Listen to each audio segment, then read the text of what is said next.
मुझे बहुत सारे कॉलेज से रिलेटेड क्वेश्चन आ रहे थे। ठीक है, हमने इस चीज़ के लिए एंट्रेंस एग्जाम दे दिया है तो आप अपने मन की करो ना।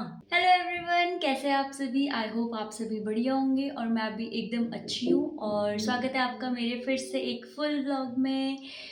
तो जैसे कि काफ़ी मेरे को कमेंट्स आ रहे थे मिनी व्लॉग में कि कॉलेज से रिलेटेड मुझे बहुत सारे क्वेश्चंस आ रहे थे और मैं पर्टिकुलरली ना सबका ऐसे कमेंट्स में रिप्लाई नहीं दे पा रही थी कि क्योंकि मैं यूट्यूब पे जैसे मिनी ब्लॉग डालती हूँ तो मैं ना उसको काफ़ी टाइम बाद खोलती हूँ। ठीक है, जैसे मैंने आज कुछ मिनी ब्लॉग डाला, ठीक है, तो मैं वो वीडियो जो है मैं सच बता रही हूँ, वो वीडियो मैं खोलती हूँ 4-5 दिन बाद। ठीक है, और मेरे को एकदम से ध्यान में भी नहीं आता है कि मैंने कोई वीडियो भी डाला था, तो मैं कमेंट्स के रिप्लाई भी नहीं कर पाती थी। लेकिन कल जब मैंने नोटिस किया तो मुझे बहुत सारे कॉलेज से रिलेटेड क्वेश्चन आ रहे थे। ठीक है, तो मैं ज़्यादा फालतू ना बोलते हुए मैं सीधे क्वेश्चंस पे चलूँगी कि क्या-क्या मुझे क्वेश्चंस आ रखे थे।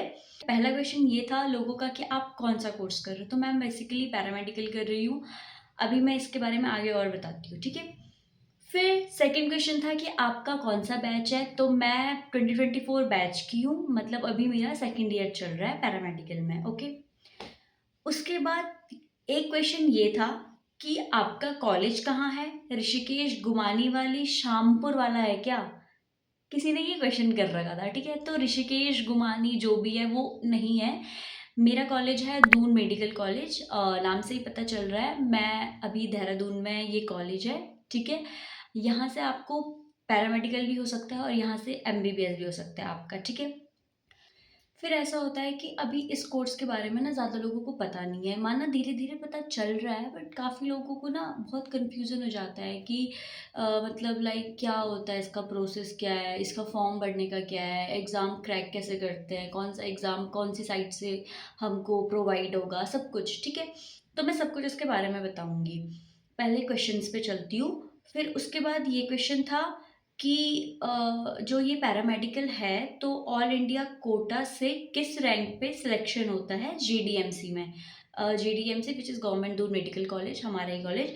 तो ये पूछ रहे हैं कि ऑल इंडिया कोटा, पहले तो ये ऑल इंडिया बेस पे नहीं होता है, ये ओनली उत्तराखंड पे होता है, मतलब आपका जो स्टेट है उत्तराखंड उस बेस पे होता है। ठीक है, तो और फिर उसके बाद मेरा फिर एक जूनियर ने ही क्वेश्चन कर रखा था कि मैम आप 24 बैच में हो और कौन से ट्रेड में हो? हाँ, मैं 24 बैच में ही हूँ एंड मेरा एमएलटी है अभी, जो मैं कोर्स कर रही हूँ पैरामेडिकल में एमएलटी कर रही हूँ। ठीक है, उसके बाद एक क्वेश्चन ये था कि आर यू डूइंग एमबीबीएस? नहीं, मैंने कहा ना सबके सिमिलर क्वेश्चंस हैं। मैं एमबीबीएस नहीं कर रही हूँ, मैं पैरामेडिकल कर रही हूँ। पैरामेडिकल में अब जो मैं कोर्स कर रही हूँ एमएलटी, वो लेबोरेटरी से रिलेटेड है। मतलब जितने भी लैब्स को, मतलब जितने भी तुम्हारे लैब होते हैं बायोकेमिस्ट्री के, माइक्रोबायोलॉजी के, पैथोलॉजी के, जितने भी लैब होता है उनमें हम क्या करते हैं कि अपना अपना ड्यूटी करते हैं। ठीक है, तो आप किसी से भी कर सकते हो आगे जाके इन फर्दर स्टडीज़ में।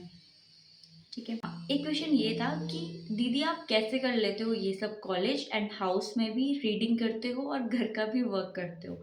ठीक है, तो मैं बता दूं कि इतना हेक्टिक फर्स्ट ईयर में होता है, लेकिन सेकंड ईयर में आते आते आपका थोड़ा मतलब बैलेंस हो जाता है। ठीक है, क्योंकि फर्स्ट ईयर में हमारा जो क्लासेस रहता था वो 9 to 5 क्लासेस रहता था। ठीक है, मतलब 9 बजे हम 8:30 बजे हम घर से निकल जाते थे और हम शाम के 5:30 बजे घर आते थे।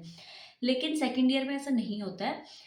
सेकंड ईयर में आपको स्टडी करने का भी टाइम मिल जाता है, आपको जो जितना भी आप वर्क करते हो अपना घर में, खाना बनाना हो या कुछ भी हो, उस सब का टाइम भी आपको मिल जाता है। बट वो आप पे डिपेंड करता है कि आप कैसे अपने टाइम को मैनेज करते हो और कैसे आप सब कुछ मतलब लाइक मैनेज कर सकते हो। ठीक है, तो वो सब आप पे डिपेंड करता है। अब एक लड़की ने मुझसे पूछा था कि आप मुझे इस पैरामेडिकल के बारे में थोड़ा इन्फॉर्मेशन दे दो कि ये क्या है।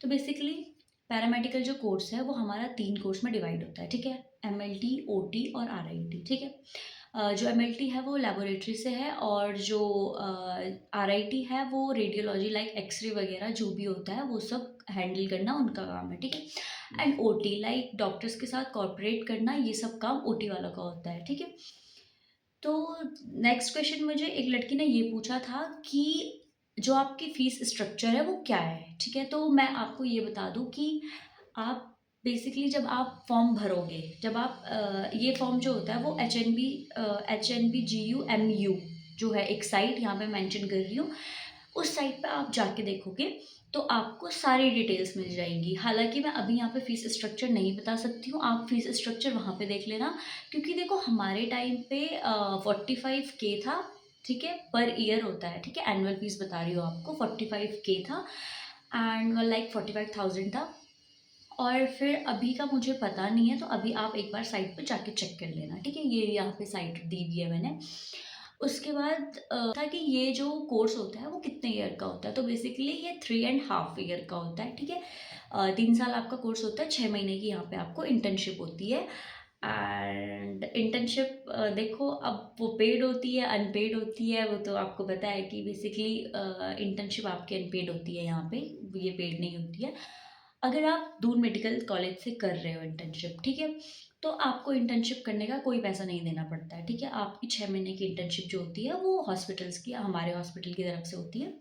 अगर आपको हमारे हॉस्पिटल से नहीं करना है, लाइक दून हॉस्पिटल से नहीं करना है इंटर्नशिप, तो आपको बाहर से अगर फर्दर स्टडीज़ के लिए या कुछ भी करनी है, बाहर से इंटर्नशिप करनी है, आपका अपना माइंड है कि मुझे बाहर से करना है, तो वहाँ आपको पैसा देना पड़ता है। ओके, दूसरा क्वेश्चन लोगों का ये था कि इसमें जो मार्क्स होते हैं वो कैसे होते हैं, तो मैं आपको बता देती हूँ। यहाँ पे केमिस्ट्री, फिजिक्स और बायोलॉजी और मैथ्स, इनके क्वेश्चंस आते हैं। अब केमिस्ट्री और फिजिक्स तो हमारा कंपलसरी होता है, लेकिन जो हमारा बायोलॉजी और मैथ्स होता है उसमें आपको चॉइस होती है। जिसको मैथ्स करनी है वो मैथ्स कर सकता है, जिसको बायोलॉजी करनी है वो बायोलॉजी कर सकता है, ठीक है, इट्स डिपेंड ऑन यू।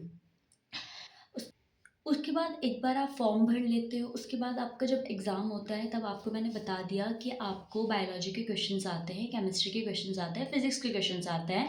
अब ये हो गया, उसके बाद आती है काउंसलिंग की बारी, ठीक है। जब आप काउंसलिंग कराते हो तब आपको 3 ऑप्शंस मिलते हैं। अब वो 3 ऑप्शंस क्या, अब वो 3 ऑप्शन क्या है कि मैंने आपको फर्स्ट में ही बता दिया, which is MLT, RIT and OT, ठीक है। जब हमने पेपर दिया था, जब मैंने एग्ज़ाम दिया था, तो MLT में थी हमारी 30 सीट्स, RIT में थी हमारी RIT में याद नहीं है यार मेरे को, मतलब सबसे ज़्यादा सीट्स थी MLT में, ठीक है। और OT और RIT में शायद सेम थी बट कम थी, लाइक MLT से कम थी, ठीक है। लेकिन जो इस बार 2025 में जो पेपर हुआ था, उसमें हमारी MLT, RIT, OT में तीनों में लगभग लगभग सेम सीट्स थी, मतलब लाइक 30 मान के चल लो आप लोग, ठीक है। हाँ, क्योंकि हमारे जूनियर्स की इस बार 90 की स्ट्रेंथ है आई थिंक, तो हाँ 30 मतलब लगा लो बराबर सीट्स थी। तो जिसने 2025 में एग्ज़ाम दिया उसकी तो हो गई बल्ले बल्ले। अब आपको क्या करना है, अभी 2026 में भी आने वाला है, मतलब आ ही गया, उसके फॉर्म आ गए आई थिंक, और जून में शायद इसका पेपर भी है अभी, और मुझे इसीलिए बहुत सारे क्वेश्चंस आ रहे थे, ठीक है। तो उसके बाद जब आप काउंसलिंग करते हो तो आपको पहले जिसकी आपकी प्रायोरिटी आपने पहले वो डालनी है, लाइक MLT डाल लोगे तो MLT डालनी है, फिर RIT, OT। फिर आपको अगर एक बार सीट मिल जाती है, उसके बाद यहाँ पे काउंसलिंग के 3 राउंड होते हैं, ठीक है।